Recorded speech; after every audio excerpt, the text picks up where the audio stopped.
Intinya konten kalian itu bisa ke-boosting dengan budget dari si seller spidol merah ini. Nah, jadi sekarang kalian udah paham ya, kalau TikTok affiliate ini bisa jadi salah satu sumber cuan kalian kalau kalian mau memaksimalkan TikTok di tahun 2026 untuk mengejar 100 juta pertama kalian. Yang kedua, kita akan bahas sumber cuan dari menjadi seorang clipper di TikTok. Nah, pekerjaan sebagai clipper ini lagi populer banget akhir-akhir ini karena bisa dikerjakan hampir semua orang, anak-anak muda juga bisa kerjain, dan ketika kalian menjadi clipper, kalian itu kerjaannya cuman motong-motong video dari konten kreator lain. Dimana modal untuk melakukan pekerjaan ini ya cuman HP dan aplikasi editing. Bahkan kalian sendiri nggak usah loh muncul muka untuk bisa menghasilkan. Beda dengan TikTok affiliate, dimana mungkin kalian harus muncul muka dulu ya, baru bisa menghasilkan dari TikTok affiliate. Gue akan jelasin secara singkat bagaimana sih sistem clipper ini bekerja. Yang pertama, kalian bayangin aja ada seorang konten kreator, anggap aja ini gue ya, ini Leo. Si Leo ini memproduksi banyak banget jenis-jenis konten. Anggap aja yang pertama ada dari konten TikTok. Yang keempat, gue juga punya YouTube video seperti yang lagi kalian tonton ini. Gue sebagai konten kreator, ketika gue posting konten TikTok, live stream, podcast, ataupun YouTube, maka biasanya gue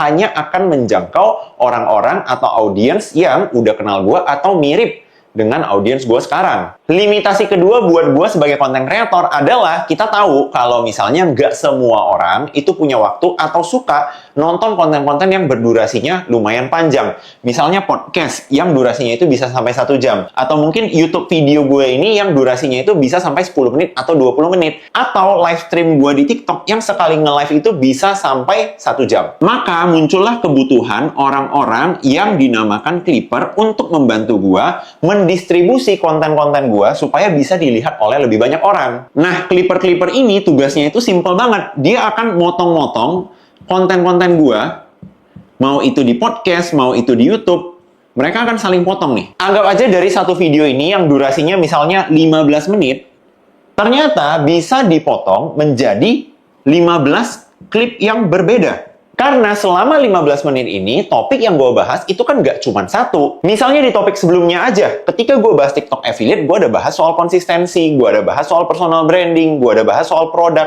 Si clipper ini nanti akan memotong-motong video gue, dan nanti akan dipost di akun clipper yang ada di TikTok ataupun IG-nya. Makanya kalau kalian sering banget lihat potongan-potongan klip dari orang-orang, mungkin itu konten kreator, podcaster, tapi kenapa ya akun yang posting itu bukan akun official dari orangnya ini? Nah, berarti kalian udah nonton konten yang diposting oleh seorang clipper. Pertanyaannya, gimana sih clipper bisa menghasilkan uang? Per sekarang ini, biasanya clipper itu dibayar oleh kreatornya langsung berdasarkan CPM. CPM ini adalah harga yang akan dibayarkan per 1000 view yang kalian hasilkan dari video clipper kalian. Misalnya nih, di gue sendiri, gue juga udah bikin komunitas clipper di mana gue siap membayar para clipper gue dengan CPM Rp1.000. Artinya, per 1000 view yang kalian hasilkan di video kalian, gue berani membayar Rp1.000 untuk view tersebut. Jadi potensi penghasilan sebagai clipper ya bisa kalian hitung sendiri. Misalnya dalam 1 bulan akun kalian bisa menghasilkan 1 juta view atau 2 juta view dengan mengclipping konten-konten gue. Maka gue siap membayar 1 juta sampai 2 juta rupiah ke kalian. BTW buat teman-teman di sini yang mungkin tertarik menjadi clipper atau udah jadi clipper dan mau bantu clippingin konten-konten gue